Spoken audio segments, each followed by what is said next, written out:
माशाल्लाह भाई ने बड़ा अच्छा सवाल किया है, लेकिन ये कुछ लंबा सवाल है, इसलिए मैं इसको ज़रा खोल कर बयान करता हूँ। देखिए, पहले बेसिकली बुनियादी तौर पर ये बात दो बातें समझ लेना ज़रूरी है। नंबर एक ये है कि अगर ज़ख़म में से खून, पीप या गदला पानी निकल कर ज़ख़म से बहे नहीं बल्कि ज़ख़म के मुंह पर बंद खड़ा रहे तो इससे वज़ू नहीं टूटता। दूसरी सूरत ये होती है कि अगर वो ज़ख़म से खून और पीप जो है या गदला पानी वग़ैरह निकल कर बह जाए तो अब इस सूरत में भी दो सूरतें हैं। एक तो दो सूरतें ये हैं कि नंबर एक ये है कि अगर वो पानी या खून जो चीज़ है वो तसलसल के साथ मुसलसल इस तरह निकलती रहे कि जो है उसको इतनी देर रोकना मुमकिन ना हो किसी तदबीर के ज़रिए से कि एक मुकम्मल नमाज के वक़्त में से कोई वक़्त मिल जाए, कोई इतना वक़्त ना मिलता हो कि जिसमें इंसान फ़र्द नमाज बग़ैर निजासत निकले अदा कर सकता हो। यानी मुकम्मल नमाज के वक़्त में से थोड़ी सी अगर इंसान जो है वज़ू करे और वज़ू करके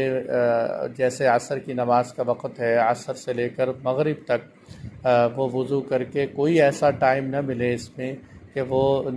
खून निकले बग़ैर जो है वो नमाज अदा कर सके, तो ऐसा शख्स शरीयत की नज़र में माज़ूर होता है।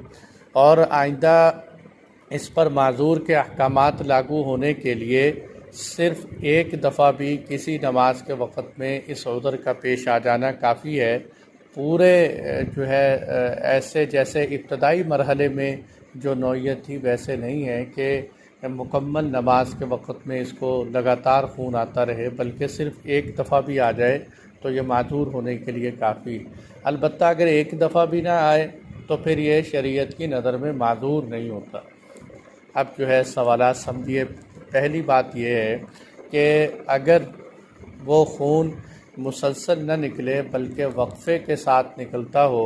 तो अब अगर सिर्फ़ शक व शुबा है कि पता नहीं मेरा खून निकल गया या नहीं निकला, तो इस शक व शुबे का एतबार नहीं करेंगे और जो है नमाज अदा कर लेंगे। नमाज के बाद देखें अगर ज़ख़म के जो है इस तरह की पट्टी है कि हमें आसानी मालूम हो सकता है कि खून बहा नहीं बहा, तो फिर उस एतबार से हम अगर खून बह जाए, खून बहने की मिक़दार निकल चुका हो तो फिर हम जो है वो नमाज अदा करेंगे, दोबारा पढ़ेंगे, वज़ू भी करेंगे। और अगर ये जो है आसानी मालूम होता है कि नहीं निकला और नहीं बहा, जो निकला है बहने की मिक़दार नहीं है, तो इस सूरत में जो है फिर हम जो है नमाज सही समझेंगे और वज़ू नहीं टूटेगा। दूसरी सूरत यह है कि यकीन है या गालिब गुमान है कि पट्टी में से खून निकल गया और इतना निकल गया जो बहने की मिक़दार है, अगरचे बज़ाहिर जो है वो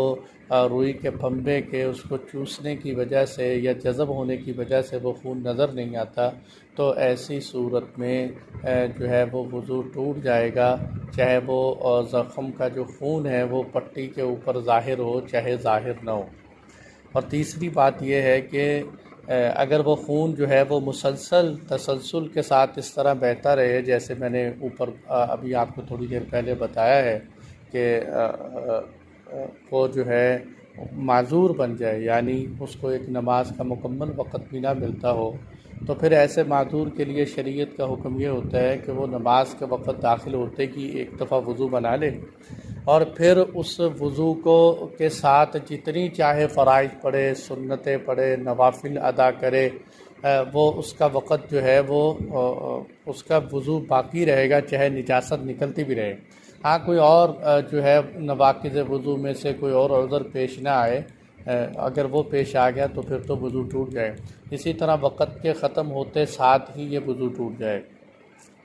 बाकी रही बात पट्टी को तब्दील करके नमाज़ पढ़ें या पट्टी के तब्दील किए बग़ैर नमाज़ पढ़ें, तो उसमें तो ये है कि नौइयत देखनी चाहिए। अगर नौइयत ऐसी है कि लगता है कि ज़ख़म ख़राब हो जाएगा पट्टी के खोलने की वजह से, या ये है कि अगर पट्टी खोलेंगे तो खोल के नई पट्टी बांध कर नमाज़ पढ़ेंगे तो नई पट्टी के तब्दील करने की वजह से एक दिरहम की मकदार उस पट्टी को खून लग जाए। दिरहम यानी हथेली की गहराई के बक़दर उसको खून लग जाएगा पट्टी को, तो फिर उस सूरत में पहली खून आलूद पट्टी में ही बंदा नमाज़ पढ़ ले, नई पट्टी बदलने की कोई ज़रूरत नहीं। और अगली ये है कि अगर आपको ये लगता है कि नौइयत ऐसी है कि अल्हम्दुलिल्लाह ज़ख़म ठीक हो चुका है और जो है पट्टी को खोल कर दूसरी पट्टी बांधने की सूरत में एक दिरहम की मकदार खून भी जो है वो पट्टी को नहीं लगेगा, तो ऐसी सूरत में पट्टी को तब्दील करना ज़रूरी है। ये पट्टी और ज़ख़म के हवाले से